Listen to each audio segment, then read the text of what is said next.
Trinity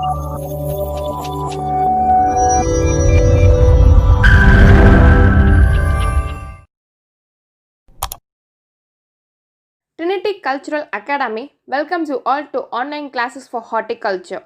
Friends, if you are interested in online testers and to get the PDF materials, you may take down this mobile number to call and do WhatsApp, and you may do mail to this mail ID too. Friends, kindly subscribe the channel to receive the upcoming videos. Friends, today we are going to see chapter 4 from unit 3, propagation structure. In this, we are going to see about mist chamber, phytotron, humidifiers, greenhouse, glasshouse, polyhouse, shade net, polytunnels, cold frames and hotbeds. At last, we are going to see some few one-liners from this topic, and also we are going to discuss some important questions and answers from this topic. Friends, are you ready? Let's get into the topic. Come. Friends, as usual, we can start with an introduction and also a question from this topic. What is propagation structure? A structure which facilitates propagation of plants are called as propagation structures. It is required for propagating plants by seeds, cuttings and graftings. There are two types of propagation structures. The first type, a structure with temperature control and ample light, where the seeds can be germinated or cuttings are rooted or tissue culture microplants are rooted and acclimatized. And the second unit is for hardening. In the second unit, the younger, tender plants can be moved for hardening, and it is also used as a preparatory to transplanting out of doors. For example, in cold frames, low polythene tunnels or sun tunnels is covered by saran cloth and lath houses. Now we are going to see mist propagation unit. Aim of that is to maintain humidity by continuous film of water on the leaves, thus reducing transpiration and keeping the cuttings turgid until rooting takes place. Friends, do you know which technique is widely used by the nurseryman and other plant propagators throughout the world? Yes, the answer is the rooting of soft wood leafy cuttings under the spray or mist is a technique now widely used by the nurserymans and other plant propagators throughout the world. In this way, the leafy cuttings can be fully exposed to light and air because here the humidity remains high and prevents damage even from bright sunshine. And it also prevents the disease infection in the cuttings by the way of washing off fungal spores before they attack the tissues. While the leaves must be kept continuously moist, you may ask me whether it leaches out the nutrients? Yes, it is important that only minimum water should be used because excessive water leaches out nutrients from the compost, which may cause starvation. Moreover, a directly injurious effect on the cuttings may occur from overwatering. A small mist propagating units are mostly used by small farmers, whereas highly advanced units are used by commercial nurserymen in advanced countries. Mist propagation units are used for propagation of plants which are difficult to root. Mist beds are constructed within a greenhouse. A fine mist is sprayed over the cuttings at regular intervals during day and night. Mist unit is controlled by a time clock. Mist for 3 to 5 seconds to wet the leaf and turn off for some time, and when the leaves are dry, the mist is again turned on. Next, we are going to see the control mechanisms of mist propagation unit. Mist have 5 control mechanisms. The first one is timer, the second is electronic leaf, thermostat leaf and timer is the third one, and fourth is screen balance, and at last the fifth one is photoelectric cell. In the mist unit, two types of timers are used. One turn on in the morning and off at the night, and the second operate during the day hours to produce an intermittent mist, usually 6 seconds on and 90 seconds off. Now we are going to see how electronic leaf controls the solenoid valve. A plastic with two terminals is placed under the mist along with the cuttings. The alternate drying and wetting of the terminal breaks off the current, which in turn controls the solenoid valve. Next, we are going to see thermostat, which controls the temperature of the mist. And what do the screen balance do? It controls the mechanisms. The stainless steel screen is attached to the lever with mercury switch. When the mist is on, the water is collected on the screen, and when weight of the water is more, it trips the mercury switch. Photoelectric controls are based on the relationship between the light intensity and transpiration rate. Let's see how the mist unit setup in the glass house or polyethylene tunnel should be. Usually, it is set up on the propagation beds with 1.2 meter width. The layout of the Z is very important. For proper functioning of the mist, there should be the proper supply of water. So, for proper supply of water, the Z should be at equal height. Water should have good pressure and it must be free from salt. Optimum pH of the water to be used in the mist unit is 5.5 to 6.5. Hard water or alkaline water may be avoided as it may block the nozzle and it may accumulate on the young leaves of the cuttings and thus inhibit the growth and development of the roots. Similarly, the development of blue-green algae growth is very common in the mist propagation structure, which is considered very harmful to the propagating materials, and thus every care should be taken to keep the mist propagating units free from any type of algae. Friends, if someone comes to you and asks, is there is any greenhouse which is used for studying the interaction between the plants and the environment, you can say yes. The phytotron is an enclosed research greenhouse and it is also the combined product of the disciplines of plant physiology and botany. Phytotron is unified and extended earlier piecemeal effects to claim the total control of the whole environment. The Phytotron offered a humidity controlled room and a custom built computer as well as the low temperature room that extend the temperature range to minus 25 degree for the study of Nordic forests. Now let us see what are the facilities in the Phytotron. Phytotron is a facility where a number of growth chambers and greenhouses are organized in such a way that different environmental factors can be stimulated for different studies simultaneously. Significance of Phytotron. With the advent of this customized facility, researcher is now able to assess the world climatic conditions ranging from Arctic to desert or desert to tropics or vice versa while eliminating the variability found in nature. Allow scientists to conduct experiments like complete life cycle of the plant or pest. Transgenic studies under different climatic conditions to arrive at their conclusion. In institution, scientists working on such parameters need different types of the above mentioned facilities for conducting their research which they never find in as orderly form as in the Phytotron. Users can store all the data for the crop studies and can use the same for their references. Data can be stored or saved in a numeric or graphical form. Users can use the information in different combination as per his requirements. Now let's see the features of Phytotron.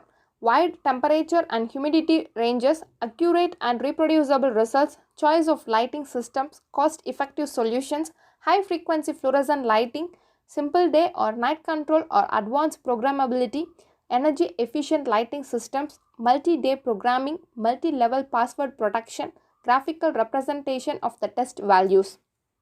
Greenhouses. In colder areas, horticulturists used greenhouse as a mean of forcing the rapid growth of plants and extending the growing season. And it is used for wholesale production and propagation of floricultural plants, nursery stock of fruit crops and vegetable crops. Many kind of greenhouses are used for the propagation, but the most suitable type is the one that admits the maximum amount of light. It is important, particularly most of the propagation is done in the late winter and early spring. Good light conditions are essential for the steady growth of the seedlings. For greenhouses, the winds from north to northeast is desirable. These glass houses may be plastic polyethylene covered or made form of fiberglass. The size and type of greenhouses are primarily depends upon the need of the plant propagator. Glass covered greenhouses are expensive but they have long life. Short-term benefits, the plastic-covered greenhouses can also be made. There are two types of plastics are available for the construction. They are polyethylene and fiberglass. Both are lightweight and inexpensive as compared to the glass. Already I said the glass is expensive and long-lasting. There is a difference between the plastic-covered greenhouses and glass-covered greenhouses. Plastic-covered greenhouses are lighter than the glass-covered ones, but there is a very high increase in humidity in such houses, especially during the winter season. which results in undesirable water drops on the plants and can lead to pests and diseases to the plants. It can be controlled or overcome by making adequate ventilation. Next, we are going to see polyvinyl chloride, that is PVC. You can see in the pic, it has been used in the construction of greenhouses, but it tends to darken prematurely in sunlight. In India, raising nursery of fruit plant in off-season is by constructing temporary low-cost polyhouses. Low-cost greenhouses are constructed either by using wood or metal framework which is covered with polyethylene sheet of 0.10 to 0.15 mm thickness which is resistant to UV rays. These houses are equipped with thermostat, cooler or an air conditioner or humidifier for rigid control on temperature and humidity. Greenhouses made from fiberglass sheet are more durable than the polythene houses, but they are quite expensive. We are going to see one of the most important topic in the greenhouses, heating and cooling system. Ventilation is necessary in all the greenhouses to aid in controlling the temperature and humidity. There was an attempt of slopy greenhouses near the mud houses in Ladakh. The heat can be conserved in that places by providing sealed polythene sheet outside the greenhouses or glass house or fiberglasses. Environmental control. Greenhouses can be cooled mechanically in the summer by use of large evaporative cooling units. You can see in the first pic the fan and pad system is installed at one side of the greenhouse with a large exhaust fan at the other end. In the second picture, you can see fog or a sprinkler can be used to cool the greenhouses and maintain humidity, but it is costlier than the pad fan cooling. The maximum night temperature is 13 degree to 15.5 degrees Celsius and the night temperature is 24 degrees Celsius are generally set to start the heaters and fan respectively. Analog controls. In this system, the electric sensors are used to gather the temperature information. It is costlier than the thermostat, but it offers better performance. Next, we are going to see computerized environment control. This system involves microprocessor which gather information on variety of sensors like temperature, humidity, light intensity, wind direction, etc. to provide more precision. Any deviation from the present level of temperature or humidity can trigger the alarms by the computer. Even though it is costlier than the thermostat or analog, but it acts as a labor saving and increases the production efficiency in propagation.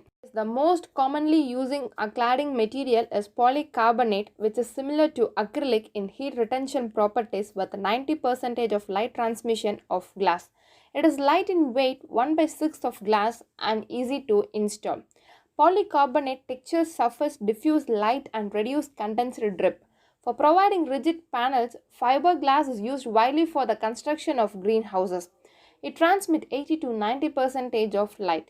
New materials are continuously coming onto the market for constructing better glass houses. In polyhouses, we can feel a natural ventilated climatic control. For example, Jain polyhouses are built of pre-galvanized channel-cum-tubular structure wherein the crops are grown under a favorable controlled environment and other conditions like temperature, humidity, light intensity, soil medium, etc. throughout the season irrespective of the natural conditions outside.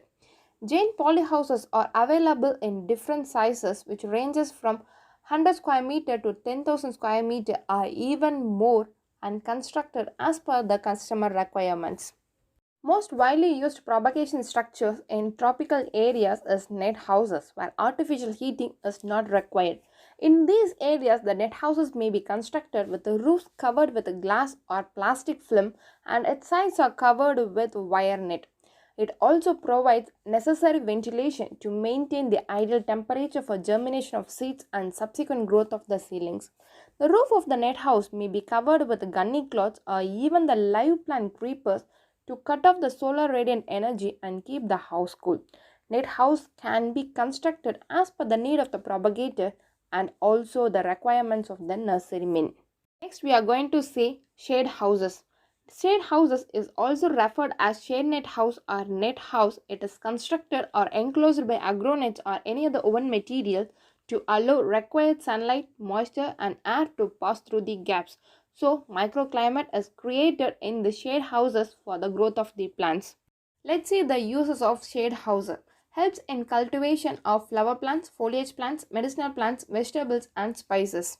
It is also used for fruits and vegetable nurseries as well as for raising of forest species too. Helps in the quality drying of various agro products and used to protect against pest attack. Protects from natural weather disturbances such as wind, rain, hail and frost. Used in the production of grape samplings and reducing its mortality during hot summer days. Used for hardening tissue culture plantlets. Site selection for shade house. A shade house should be located in such a way that is well connected with the market for input supplies and sale of its produce. This structure should be constructed away from the buildings and trees and also away from the industrials or vehicular pollutants. The site should be free from drainage problem. There should be provisions of electricity and good quality water. The last point is the most important one. The windbreakers may be located 30 meters away from the structure. Friends, we have completed the site selection for shade house. Now entering into the criteria for shade house orientation. There are two criteria. They are uniformity of light intensity in the shade house and wind direction. Single span structure may be oriented either in east-west or north-south direction, but the multi-span structure should be oriented in the north-south direction to ensure uniform light intensity. Structural material. Frame and cladding material are the two basic components for shade house structure. The shade house frame provides support for cladding material and designed to protect against wind, rain and crop load. A shade house mild steel angle frame lasts up to 20 to 25 years if anti-rust treatment is done at regular intervals, whereas the bamboo structure can last only up to 3 years.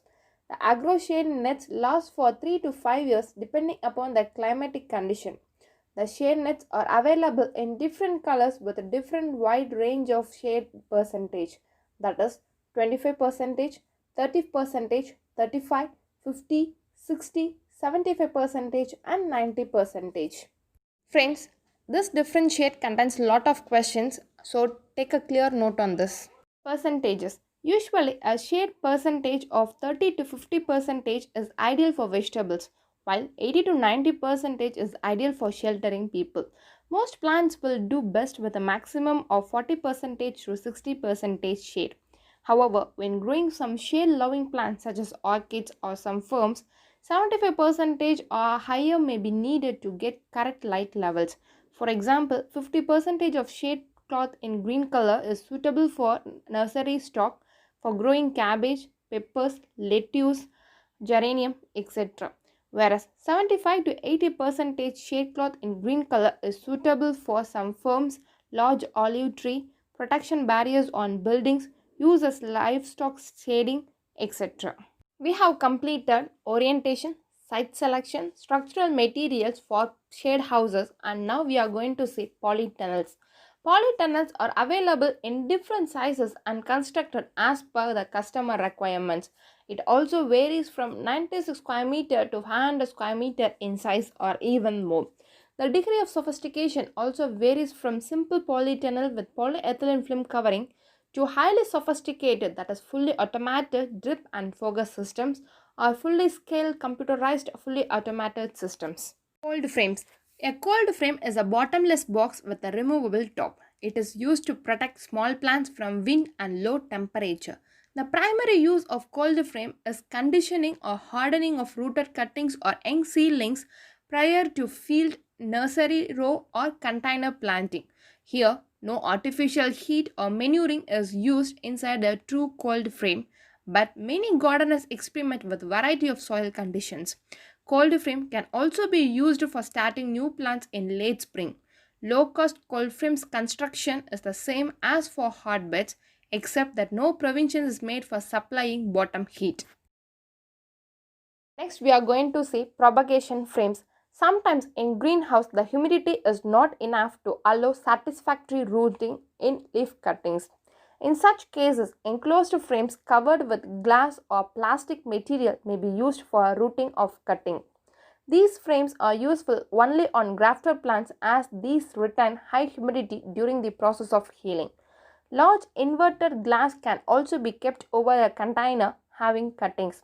though high humidity is required in such frames, but ventilation and shading is necessary after the rooting process has started in the cutting. Hot frames are also known as hotbed.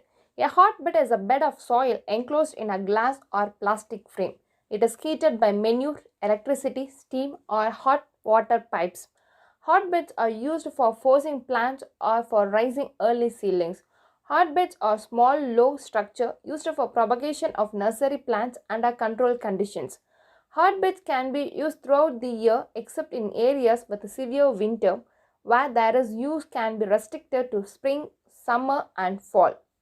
For small propagation operation, hotbed structures are suitable for producing many thousands of nursery plants without the higher construction expenditure for larger propagation houses. One liner from this topic.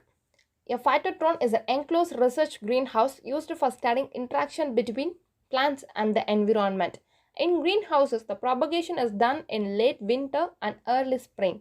In India, the construction of temporarily low-cost poly houses is in fashion for raising nursery of fruit plants in off-season. Net houses are widely used as a propagation structure in tropical area. A cold frame is a bottomless box with a removable top. Cold frame construction is same as of hotbed except that no provision is made for supplying bottom heat. Friends, let's get into the important questions and answer from this chapter 4 of unit 3. In which year the first phytodrome was built? 1949. East-west position of greenhouse is recommended for which season? Winter. For what purpose hot frames are used? Forcing seedlings. Friends, you may contact through these two communication ways to get the PDF material and online testers. Thank you for watching the video. Kindly subscribe the channel to receive the upcoming videos. Thank you.